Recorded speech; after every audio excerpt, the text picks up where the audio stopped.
Hello guys, आज हम explain करने वाले हैं एक फैंटेसी मूवी को जिसका नाम है गोल्डन कंपास। मूवी की शुरुआत में हमें बताया जाता है कि यूनिवर्स में कई सारी दुनियाएं हैं जो पैरेलल चलती है, यानी कि पैरेलल यूनिवर्स। जैसे कि हमारी दुनिया में हमारी आत्माएं हमारे शरीर के अंदर होती हैं, जबकि इनकी दुनिया में इनकी आत्माएं इनके शरीर के बाहर एक जानवर के रूप में होती हैं जो इनसे ज्यादा दूर नहीं रह सकती। इनकी आत्माओं को डीमन कहा जाता है और इन अलग दुनियाओं को सिर्फ एक ही चीज जोड़े रखती है और वो है डस्ट, जो दुनिया की शुरुआत से है। इस दुनिया के लोगों ने एक डिवाइस बनाई जिसका नाम है गोल्डन कंपास। ये गोल्डन कंपास सच्चाई दिखाता है, इसीलिए यहाँ की सरकार ने सारे गोल्डन कंपास खत्म करवा दिए ताकि उनकी सच्चाई कभी बाहर ना आ सके, और डस्ट के नाम लेने पर भी पाबंदी लगा दी। लेकिन फिर भी किसी तरह से एक गोल्डन कंपास बच गया जिसे पढ़ने की काबिलियत सिर्फ लायरा में है। और फिर हम देखते हैं कि कुछ बच्चे रोजर को मारने की कोशिश करते हैं, पर तभी लायरा उसे बचा लेती है और फिर लायरा महल में जाकर एक रूम में छिप जाती है क्योंकि वहाँ प्रिंसिपल और मिस्टर पेवेल आ जाते हैं। और पेवेल प्रिंसिपल से लायरा के अंकल एजरियल को निकालने को कहते हैं, पर प्रिंसिपल ऐसा करने से मना कर देते हैं। और फिर उनके जाने के बाद पेवेल ड्रिंक में जहर मिला देता है जिसे लायरा देख लेती है, और इसके जाने के बाद रूम में एजरियल भी आ जाते हैं। और फिर जब ये ड्रिंक पीने लगते हैं तभी लायरा आकर उन्हें रोक देती है और उनसे कहती है कि मैंने इसमें पेवेल को जहर मिलाते हुए देखा था। एजरियल कहते हैं कि वो लोग आने वाले हैं, तुम जाकर दोबारा छिप जाओ। और फिर जब यहाँ पर सब लोग आ जाते हैं तो एजरियल इनसे कहते हैं कि ये फोटोग्राम नॉर्थ पोल की है जहाँ आइस बियर्स रहते हैं, और ये जो पार्टिकल उस डीमन के जरिए उस आदमी में जा रहे हैं ये डस्ट के पार्टिकल हैं जो दूसरी दुनियाओं से आ रही है, यानी के पैरेलल यूनिवर्स से, जहाँ हमारी जैसी और भी दुनियाएं हैं। और कईयों में तो लोगों के पास डीमन भी नहीं है, बल्कि उनकी आत्माएं उनके अपने शरीर में रहती हैं। इसीलिए मैं उस दूसरी दुनिया में जाने के लिए रिसर्च करना चाहता हूँ, जिसके लिए मैं चाहता हूँ कि सरकार रिसर्च का खर्च उठाए और रिसर्च के लिए हमें पैसे दे।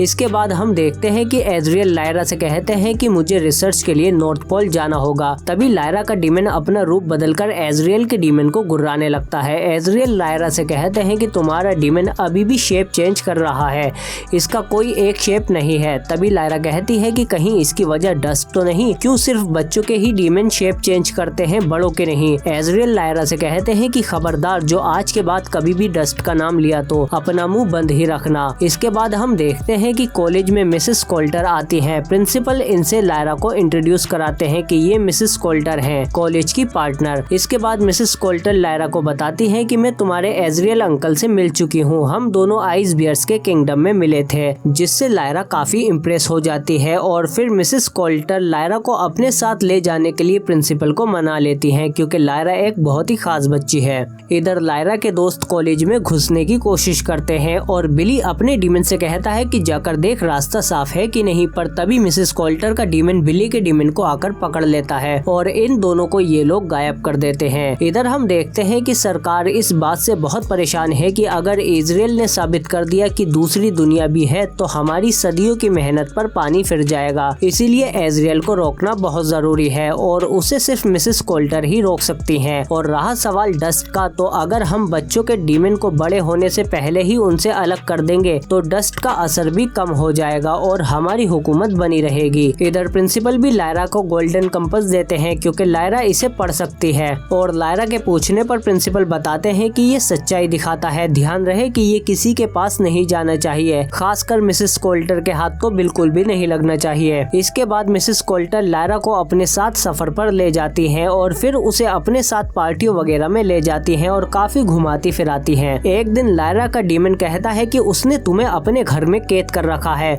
वो हमें कभी भी नॉर्थ पोल नहीं ले जाएगी, वो हमारा इस्तेमाल कर रही है। तभी मिसेस कोल्टर वापस आ जाती हैं और बातों ही बातों में लायरा डस्ट के बारे में बात करने लगती है, जिससे मिसेस कोल्टर चौंक जाती हैं और कहती हैं कि दोबारा कभी भी डस्ट का नाम मत लेना और अपना वो शोल्डर बैग उतारो, पर लायरा उतारने से मना कर देती है। तभी मिसेस कोल्टर का डीमन लायरा के डीमन को पकड़ लेता है, जिससे लायरा को दर्द होने लगता है और फिर लायरा गुस्से में रूम में चली जाती है। तभी लायरा का डीमन कहता है कि वो लोग हमसे जरूर कुछ छिपा रहे हैं, आओ चलकर पता करते हैं। और फिर ये दोनों चुपके से मिसेस कोल्टर के रूम में चले जाते हैं जहाँ इन्हें कुछ डॉक्यूमेंट मिलते हैं जिनमें गायब हुए बच्चों के नाम हैं। और फिर जल्द ही लायरा समझ जाती है कि मिसेस कोल्टर ही गॉबलर है जो बच्चों को किडनैप कर रहे हैं। तभी मिसेस कोल्टर के डीमन को को लायरा का गोल्डन कंपास मिल जाता है, पर तभी लायरा का डीमन उसे छीनकर भाग जाता है और लायरा भी वहाँ से भाग जाती है। पर कुछ देर बाद ही मिसेस कोल्टर के लोग इन्हें पकड़ लेते हैं, पर तभी जिप्सियन आकर इन्हें बचा लेते हैं।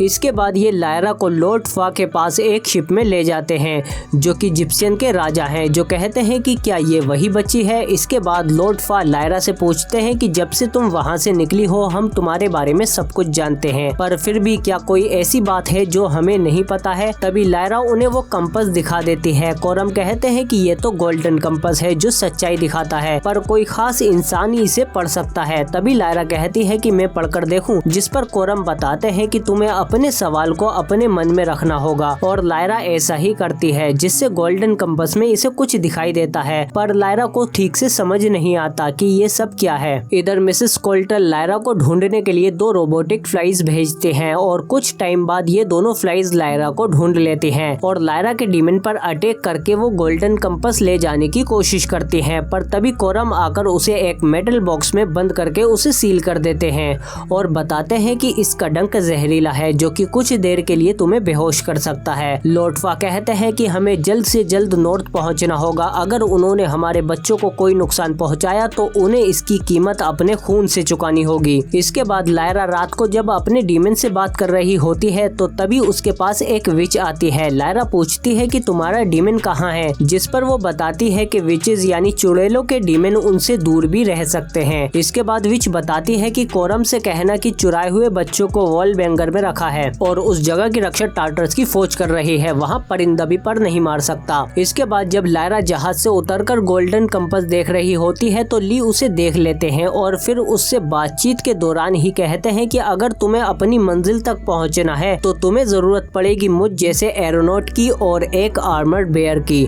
जो कि इसी शहर में रहता है और उसका नाम है लोरेक। और फिर कोरम लायरा को लोरेक के पास ले आते हैं। लायरा देखती है कि लोरेक शराब पीता है, जिससे लायरा बहुत डिसअपॉइंट होती है और कहती है कि मैंने सुना था कि आर्मर्ड बेयर बहुत बहादुर होते हैं और लड़ाकू भी, पर तुम तो एक शराबी निकले। जिस पर लोरेक कहता है कि मेरे पास जीने की कोई खास वजह नहीं है, इस शहर के लोगों ने मुझे इतनी शराब पिलाई कि मैं नशे में धुत हो गया और यहाँ के लोग मेरा आर्मर चुरा कर ले गए और आर्मर के बिना मैं लड़ नहीं सकता, क्योंकि आर्मर बेयर की आत्मा होती है, उसे बदल नहीं सकते। क्या तुम अपने डीमन की जगह एक डोल रख सकती हो? नहीं ना। इसके बाद कोरम लायरा से चलने को कहते हैं, पर लायरा गोल्डन कंपास में लोरेक के बारे में कुछ देखती है और उसे पता चलता है कि लोरेक एक राजकुमार था और राजा बन सकता था अगर वो उस दूसरे बेयर से नहीं हारता तो।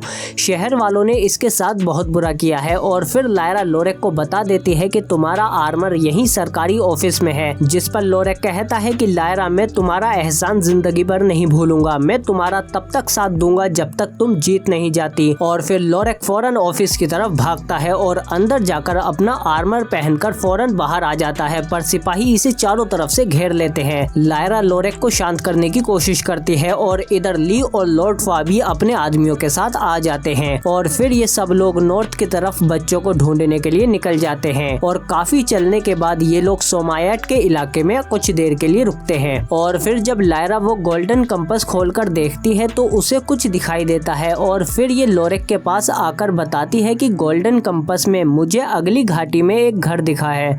लोरेक फौरन लायरा को अपने ऊपर बिठाकर वहां ले जाता है और रास्ते में इन्हें बहुत सारी विचेस भी आसमान में उड़ती हुई दिखती हैं, जो कि जंग की तैयारी कर रही हैं। इसके बाद लायरा जब अंदर जाती है तो उसे वहां उसका दोस्त बिली मिलता है, जिसके पास उसका डीमन नहीं है। लोरेक इसे अपने साथ ले आता है। लायरा बताती है कि उन लोगों ने बच्चों के डीमंस को अलग करना शुरू भी कर दिया है। तभी इन लोगों पर सोमायट के लोग हमला कर देते हैं, जो यहाँ लायरा को पकड़ने के लिए आए हैं और फिर ये लायरा को पकड़कर आइस बियर्स के इलाके में ले आते हैं। और जब लायरा इनके राजा के पास आती है तो वो उसे बेवकूफ बनाने की कोशिश करती है कि मैं लोरेक की डीमन हूँ, क्योंकि इसे पता है कि राजा को भी अपना एक डीमन चाहिए। लायरा कहती है कि लोरेक मुझे बचाने जरूर आएगा, इसीलिए अगर आप लोरेक से अकेले मुकाबला करेंगे तो आपके जीतने पर मैं आपकी हो जाऊंगी। राजा मान जाता है और फिर जब लोरेक वहाँ आता है तो लायरा उसे सब कुछ बता देती है, जिस पर लोरेक कहता है कि लायरा मैं तुम्हारा ये एहसान कभी नहीं भूलूंगा, मैं हमेशा से इससे मुकाबला करके अपना हक वापस लेना चाहता था, आज तुमने मुझे वो मौका दे दिया है। और फिर ये दोनों आइस बियर्स आपस में लड़ने लगते हैं और इन दोनों के बीच एक घमासान युद्ध शुरू हो जाता है, पर जल्द ही राजा लोरेक पर भारी पड़ने लगता है और अब लगता है कि लोरेक नहीं जीत पाएगा। पर तभी लोरेक एक जोरदार पंजा मारकर राजा का जबड़ा बाहर निकाल देता है और फिर लोरेक राजा को मारकर आइस बियर्स का नया राजा बन जाता है। इसके बाद लोरेक लायरा को बोलवेंगर ले आता है, पर रास्ते का ब्रिज सिर्फ एक आदमी को ही पार करा सकता है, इसीलिए पहले लायरा जाती है। पर तभी वो ब्रिज टूटने लगता है और लायरा दूसरी तरफ पहुंच जाती है। लोरेक उससे रुकने को बोलता है, पर लायरा बोलवेंगर की तरफ चली जाती है। यहाँ पर गॉबलर्स इसे बाकी बच्चों के साथ कैद कर देते हैं और फिर लायरा के ऊपर भी वो डेमन को अलग करने वाला एक्सपेरिमेंट शुरू कर देते हैं। और एक्सपेरिमेंट पूरा होने ही वाला था, पर तभी मिसेस कोल्टर आकर उसे रोक देती हैं और लायरा को अपने साथ ले जाती हैं। जब लायरा की आँख खुलती है तो वो सबसे पहले अपने डीमन को देखती है जो अभी भी उसी के पास है। इसके बाद मिसेस कोल्टर बताती हैं कि तुम बहुत खास हो लायरा, क्योंकि तुम मेरी बेटी हो। ये सुनकर लायरा चौंक जाती है और फिर मिसेस कोल्टर बताती हैं कि तुम्हारे पिता कोई और नहीं बल्कि एजरियल हैं, पर अब हम दोनों अलग हो चुके हैं। इसके बाद मिसेस कोल्टर लायरा से वो गोल्डन कंपास मांगती है, पर लायरा उन्हें वो बॉक्स दे देती है जिसमें इन्होंने वो जहरीली फ्लाई बंद की थी। मिसेस कोल्टर जैसे ही उसे खोलती है तो वो फ्लाई इन्हें डंक मारकर बेहोश कर देती है। इसके बाद लायरा मशीनों में धमाका करके उस जगह को उड़ा देती है और सभी बच्चों को लेकर बाहर निकल जाती है। पर तभी वहाँ टार्टरस के सैनिक आ जाते हैं और जैसे ही ये लायरा पर अटैक करते हैं तो तभी वहाँ लोरेक आ जाता है और इन सबको मारने लगता है। लायरा बच्चों को निकालने की कोशिश करती है, पर सैनिक बहुत ज्यादा हैं और लायरा को पकड़कर मारने ही वाले थे। तभी वहाँ विच आकर उसे बचा लेती है और फिर बाकी विचेस भी इस जंग में शामिल हो जाती हैं। पर टार्टरस की सेना अभी भी बहुत बड़ी है और ये लोग लोरेक को भी पकड़ लेते हैं। पर तभी लॉर्ड फा भी अपनी सेना के साथ इन पर हमला कर देते हैं और मिस्टर ली भी आकर लोरेक को आजाद करा देते हैं और फिर ये सब मिलकर इन जालिमों को इनके अंजाम तक पहुंचा देते हैं और सभी बच्चों को आजाद करा लेते हैं। पर लायरा इनके साथ नहीं जाती। इधर मिसेस कोल्टर को भी होश आ जाता है और वो कहती है कि मैं जानती हूँ कि लायरा कहाँ जाएगी, क्योंकि लायरा मिस्टर ली के साथ अपने पिता एजरियल को ढूंढने जा रही है। और शिप पर विच मिस्टर ली को बताती है कि लायरा के बारे में एक भविष्यवाणी है कि अगली जंग की शुरुआत लायरा करेगी। इधर लायरा गोल्डन कंपास में अपने पिता एजरियल को देखती है और इसी के साथ ये मूवी यहीं खत्म हो जाती है। आप कमेंट करके बताओ कि आपको ये मूवी कैसी लगी। अगर वीडियो अच्छी लगी तो लाइक करो इसे और सब्सक्राइब करो हमारे चैनल को, बेल आइकन दबा के नोटिफिकेशन ऑल पे भी क्लिक करो ताकि और भी अच्छी वीडियो मिलते रहे तुमको। इसके अलावा एंड स्क्रीन में मिल जाएंगे और वीडियो भी या चैनल में भी जाके देख सकते हो। हम मिलते हैं आपसे अगली वीडियो में।